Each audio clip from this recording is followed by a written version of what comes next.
So my name's Hans de Goede. I started at the club here when I was 16 or 17.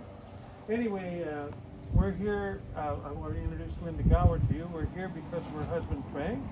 Frank was the longest ever serving member of the James Bay Athletic Association. He started in the 50s and was here until maybe a couple years ago, so probably 65, 70 years with James Bay. Always a member and always very much a promoter of the club and the sport. Just read you a couple things about Frank. Frank was born in Victoria in 1926. He was drafted into the Army before his high school graduation, and as a result of one of his first names on the JBA, he is one of the first names on the JBA Remembrance Day Honor Roll. He attended normal school on his return and graduated from UBC, where he won a Big Block Award for playing rugby. He taught science, mathematics, and physical education at the newly opened Belmont School, which is long gone now. He managed to clear a decent playing field by using rock moving as a disciplinary measure. Although Frank played many sports, he put most of his years coaching and playing into his career in rugby.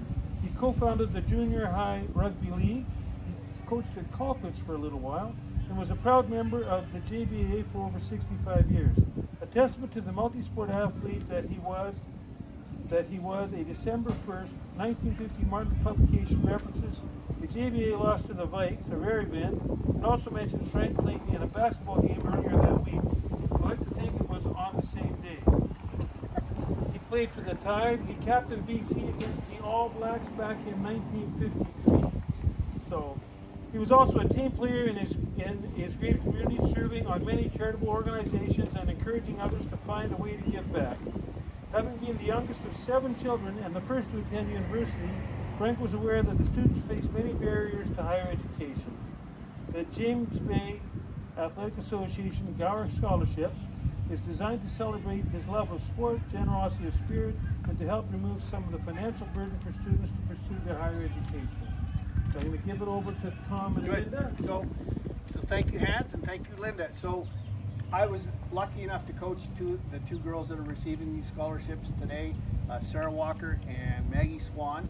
And kind of an interesting element of this is that Sarah, we're going through a pandemic, and thank goodness you guys can play, but a lot of honors have been given to our frontline workers over the last 2 years, and both of these kids are thinking of careers in front lines, in front service, and Sarah's going into nursing, and Maggie's going into corrections or policing, so both protective services and looking after people. And I think Frank would think that was wonderful, and we're very lucky that Linda has stepped forward, and our girls program is burgeoning. We get more and more kids all the time, which is great, and so we have very rarely had awards for our girls, so this is a wonderful opportunity for the Gowers to step in and help our kids out. So we're really lucky that way, and I guess we can, and Linda, if you'd like to say a few words. Just really pleased that you've got plans for what you're going to do, and I know it's hard to get into a thing sometimes what you want to do, so best of luck. Yes, so come on, Maggie, and Sarah, if you could come forward.